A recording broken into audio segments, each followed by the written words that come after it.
എല്ലാവർക്കും നമസ്കാരം. ഞാൻ സരിത മഹേശ്വരൻ. ഇന്ന് ശ്രീകൃഷ്ണവിലാസ മഹാകാവ്യത്തിന്റെ 7ാമത്തെ സർഗത്തിലെ 25, 26 എന്നീ 2 ശ്ലോകങ്ങളാണ് നമ്മൾ പഠിക്കാൻ പോണത്. 2 ശ്ലോകങ്ങളിലും വസന്തമാലിക വൃത്തം തന്നെയാണ് ഉള്ളത്. ഇവിടെയും വസന്തത്തിന്റെ കാനനത്തിലേക്കുള്ള വരവിനെ പറ്റിയിട്ട് തന്നെയാണ് വർണ്ണിക്കുന്നത്. നമുക്ക് ആദ്യം 25ാമത്തെ ശ്ലോകം നോക്കാം. പ്രമദാധരകാന്തിഭിഃ പ്രവാളൈ നിചിതം ചൂതവനം ചിരം ചകാശേ അരുണാംബര നിർമ്മിതാധിവാസം ശിബിരം ശംബരവൈരിണോനുഗച്ഛത്. ആദ്യം പദച്ഛേദം പറയാം. പ്രമദാധരകാന്തിഭിഃ പ്രവാളൈഃ നിചിതം ചൂതവനം ചിരം ചകാശേ അരുണാംബര നിർമ്മിതാധിവാസം ശിബിരം ശംബരവൈരിണ അനുഗച്ഛത്. ഇവിടെ ശംബരവൈരി, ശംബരന്റെ വൈരി, ശംബരാസുരന്റെ വൈരി എന്ന് പറഞ്ഞാൽ കാമദേവനാണ്. കാമദേവൻ ശിബിരത്തിലേക്ക്, കാമദേവന്റെ ശിബിരം, ശിബിരം എന്ന് പറഞ്ഞാല് കൈനില അല്ലെങ്കിൽ ക്യാമ്പ് എന്നൊക്കെ പറയാം. ആ ശിബിരത്തിനെ പറ്റിയിട്ടാണ് വർണ്ണിക്കുന്നത്. ശംബരൻ എന്ന് പറഞ്ഞാൽ അസുരന്റെ ശത്രു എന്ന് പറയുന്നത് കാമദേവനല്ല, ശരിക്കും പ്രദ്യുമ്നനാണ്. ശംബരാസുരനെ വധിച്ചിട്ട് പ്രഭാവതിയെ അവിടെ നിന്ന് വിവാഹം കഴിച്ചു കൊണ്ടുപോയത് പ്രദ്യുമ്നനാണ്. പ്രദ്യുമ്നൻ കാമദേവന്റെ അവതാരമാണ്, കാമദേവന്റെ പുനർജന്മമാണ് എന്ന് പറയുന്നുണ്ട്. അതുകൊണ്ടാണ് ശംബരവൈരി എന്ന് കാമദേവനെ ഇവിടെ കവി വർണ്ണിച്ചത്. അപ്പോ ഇവിടെ പറയണത് എങ്ങനെയാണെന്നുണ്ടെങ്കിൽ, കാട്ടിൽ നിറയെ തളിരുകൾ വന്നു. അതിനെ എന്തിനോടാണ് ഉപമിച്ചതെന്നാണെങ്കിൽ, പ്രമദാധരകാന്തിഭിഃ പ്രവാളൈഃ ചിരം ചൂതവനം ചകാശേ. ചൂതവനമാണ്, മാവുകൾ നിറഞ്ഞു നിൽക്കുന്ന തേന്മാവിൻ തോട്ടം, അതാണ് ചൂതവനം എന്ന് പറഞ്ഞ വാക്കിന്റെ അർത്ഥം. നിറയെ തേന്മാവുകൾ നിൽക്കുന്നതായിട്ടുള്ള ഒരു വലിയ തോട്ടം. ആ തോട്ടം നന്നായി ശോഭിച്ചു, തളിരുകൾ വന്നിട്ട് നന്നായി ശോഭിച്ചു. തളിരുകൾ എങ്ങനെയുള്ളതായിരുന്നു? പ്രമദാധരകാന്തിഭിഃ പ്രവാളൈഃ. പ്രവാളങ്ങള് തളിരുകളാൽ ചൂതവനം ശോഭിച്ചു. എങ്ങനെയുള്ള തളിരുകള്? പ്രമദകളുടെ അധരത്തിന്റെ കാന്തി വഹിക്കുന്നവയായ തളിരുകള്.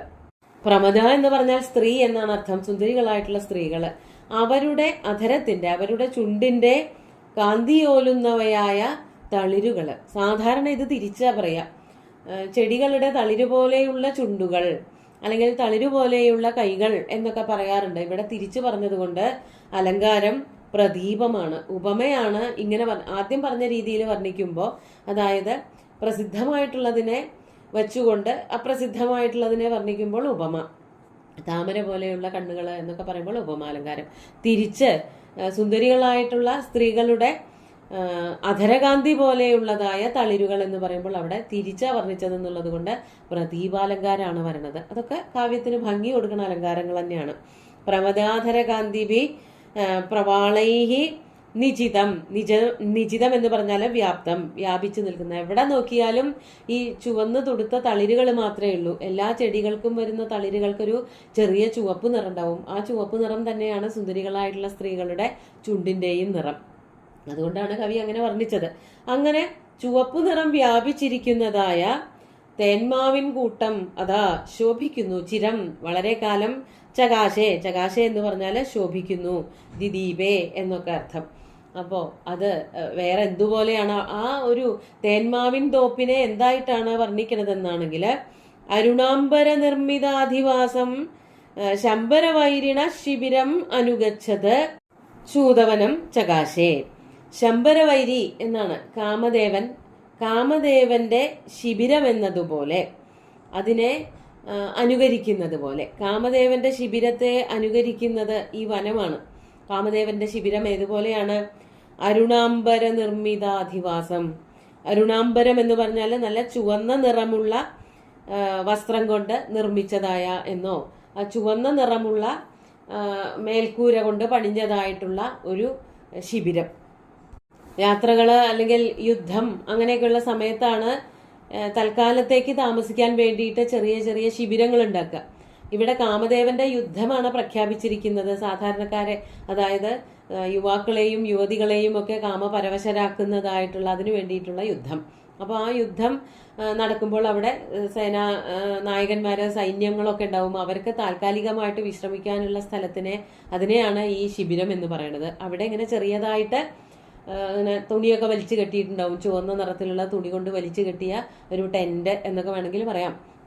ആ അങ്ങനെയുള്ള ശിബിരത്തിനെ അനുഗച്ഛത് എന്നുള്ളത് കൊണ്ട് അതിനെ അനുവർത്തിക്കുന്ന അല്ലെങ്കിൽ അനുകരിക്കുന്ന എന്നർത്ഥം. അപ്പോൾ കാമദേവന്റെ ശിബിരത്തെ ചുവന്ന നിറമുള്ള വസ്ത്രം കൊണ്ട് അതിന് മേൽക്കൂര പണിതിരിക്കുന്ന അല്ലെങ്കിൽ അതിന് മുകളിൽ നിന്ന് വെളിച്ചമൊന്നും വീഴാതിരിക്കാൻ വേണ്ടിയിട്ട് മറച്ചു വെച്ചിരിക്കുന്ന, ചുവന്ന വസ്ത്രം കൊണ്ട് മറച്ചു വെച്ചിരിക്കുന്നതായ, മഴയായാലും വെയിലായാലും കൊള്ളാതിരിക്കാൻ വേണ്ടിയിട്ട് ചുവന്ന വസ്ത്രം കൊണ്ടാണത്രേ ഈ കാമദേവന്റെ ശിബിരം നിർമ്മിക്കുന്നത്. അങ്ങനെയുള്ള ചുവന്ന വസ്ത്രം കൊണ്ട് നിർമ്മിച്ച ശിബിരത്തെ ഓർമ്മിപ്പിക്കുമാറുള്ള ചൂതവനം. അവിടെ നിറയെ ഉള്ളതായ ഈ തളിരുകൾ കൊണ്ടാണ് ചുവന്ന വസ്ത്രത്തിന്റെ ശിബിരം പോലെ തോന്നിച്ചത്. അങ്ങനെയുള്ള അപ്പോൾ ഈ കാടിനെ കാമദേവന്റെയും കാമദേവന്റെ അനുയായികളുടെയും സൈന്യങ്ങളുടെയും ഒക്കെ അധിവാസ കേന്ദ്രമായിട്ട് കവി വർണ്ണിക്കുകയാണ്. ഇവരിവിടെ താമസിക്കുമ്പോൾ തീർച്ചയായിട്ടും കാമദേവന്റെയും അതുപോലെ കാമദേവന്റെ സൈന്യത്തിന്റെയും ആക്രമണം ഉണ്ടാവുമെന്നുള്ളത് ഉറപ്പാണ്. ആ കാമന്റെ ആക്രമണം ഉണ്ടാകുമ്പോൾ എല്ലാവരും കാമപരവശരായി തീരും. പ്രത്യേകിച്ച് ഇവിടെ കാടിനെ പറ്റി പറയുമ്പോൾ കാടിലുള്ളതായ ഈ ചുവന്ന തളിരുകൾ അതൊക്കെ കാണുമ്പോൾ സ്വാഭാവികമായിട്ട് ഈ വസന്തകാലം വരുമ്പോൾ ഈ തളിരുകൾ കാണുമ്പോൾ, പൂക്കളൊക്കെ കാണുമ്പോൾ എല്ലാവരുടെ മനസ്സിലും ഒരു ഉത്സാഹവും അതുപോലെ തന്നെ ഇണകളെ തേടാനുള്ള ഒരു താല്പര്യവും വർദ്ധിക്കും എന്നുള്ളതാണ് ഇവിടെ വർണ്ണിക്കുന്നത്. നമുക്ക് അടുത്ത ശ്ലോകം കൂടി നോക്കാം. പ്രമദപദ പല്ലവ പ്രഹാരാത് പരിതോഷം പരമേയിവാനശോക സുഷുവേ രുചിരാണി പല്ലവാനി ശ്രവണാലങ്കരണക്ഷമാണി ദാസാം. പദച്ഛേദം നോക്കാം ആദ്യം. പ്രമദപദ പല്ലവ പ്രഹാരാത് പരിതോഷം പരം ഏയിവാൻ അശോക സുഷുവേ രുചിരാണി പല്ലവാനി ശ്രവണ അലങ്കരണക്ഷമാണി ദാസാം. വളരെ കുറച്ച് തന്നെ പദച്ഛേദം പറയാനുള്ളൂ. വളരെ ലളിതമായിട്ടുള്ളൊരു ശ്ലോകമാണ്. ഇവിടെ പറയാണ്, അശോകം നന്നായി പൂത്തു ഉല്ലസിച്ചു, നിറയെ പൂക്കളുണ്ടായി അശോക മരത്തില് എന്നാണ് പറയണത്.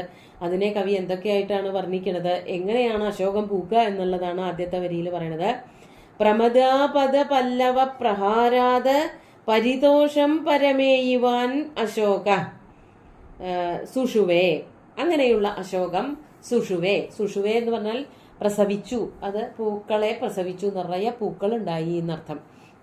ഈ അശോക വൃക്ഷത്തിൽ എങ്ങനെയാണ് പൂക്കൾ ഉണ്ടാവുക എന്നാണെങ്കിൽ പ്രമദകളുടെ പദപല്ലവ പ്രഹാരം കൊണ്ട്, പ്രമദകള് സുന്ദരികളായിട്ടുള്ള സ്ത്രീകൾ, ആ സുന്ദരികളായിട്ടുള്ള സ്ത്രീകളുടെ പാദപ്രഹരമുണ്ടാവുമ്പോൾ അവരുടെ ചവിട്ടടി കൊണ്ടിട്ടാണ് അവര് നടക്കണത് അനുഭവിക്കുക. അതായത് ആ മരത്തിന്റെ ചുവട്ടില്, അശോകവൃക്ഷത്തിന്റെ ചുവട്ടില് സുന്ദരികളായിട്ടുള്ള സ്ത്രീകള് നടക്കുക, അവിടെ ഇരിക്കുക, അങ്ങനെയൊക്കെ അവരുടെ സംസ്പർശം അല്ലെങ്കിൽ അവരുടെ സാന്നിധ്യം ഉണ്ടായാൽ തന്നെ അശോകമരം പൂക്കും എന്നാണ് കവികളൊക്കെ പറയണത്. അതാണ് പ്രമദകളുടെ പദപല്ലവങ്ങൾ, കാലാകുന്ന തളിരുകളുടെ പ്രഹാരം കൊണ്ട്, ചവിട്ടേറ്റിട്ട് എന്നർത്ഥം. അങ്ങനെ ആ ചവിട്ടേൽക്കുമ്പോൾ വേദനിക്കുകയല്ല, അശോകത്തിന് സന്തോഷം വരിക ചെയ്യുക. അതാണ് പരിതോഷം. വളരെയധികം സന്തോഷം വന്നവനായ പരിതോഷം, പരംപരിതോഷം ഏയിവാൻ, അങ്ങനെയാണ് പദച്ഛേദം പറയേണ്ടത്. പരം വളരെയധികം സന്തോഷം ലഭിച്ചവനായിട്ടുള്ള അശോകവൃക്ഷം. അശോകവൃക്ഷം എന്തു ചെയ്തു? സുഷുവേ, പൂക്കൾ വിടർത്തി. എങ്ങനെയുള്ള പൂക്കൾ? ആ പൂക്കള് എങ്ങനെയുള്ളതായിരുന്നു? രുചിരാണി പല്ലവാനി, തളിരുകളാണ് അല്ലെങ്കിൽ പൂക്കള്, രണ്ടും പെടും അതില്. രുചിരാണി, സുന്ദരങ്ങളായിട്ടുള്ള പല്ലവങ്ങള്, തളിരുകള്, പൂക്കള്.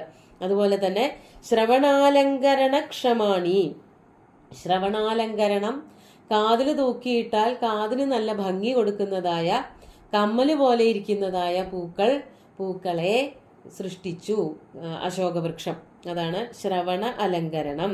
ശ്രവണം കാത്, ചെവിയെ അലങ്കരിക്കാൻ തക്കവണ്ണം സുന്ദരമായിട്ടുള്ള, താസാം അവരുടെ തന്നെ, ആരാണോ ആ മരത്തിന് ചുറ്റും നടന്നിട്ട് പാദപ്രഹരം കൊണ്ട് മരത്തിനെ പൂവുളവാക്കാൻ സഹായിച്ചത്, ആ പ്രമദകളുടെ തന്നെ കാതിന് അലങ്കാരക്ഷമമായിട്ടുള്ള, കാതിന് അലങ്കാരം കൊടുക്കുന്നതായ, അലങ്കരിക്കാൻ തക്കതായ പൂക്കളെ സൃഷ്ടിച്ചു എന്നാണ് ഇവിടെ വർണ്ണിക്കുന്നത്. അതാണ് ശ്രവണ അലങ്കരണക്ഷമാണി രുചിരാണി പല്ലവാണി സുഷുവേ.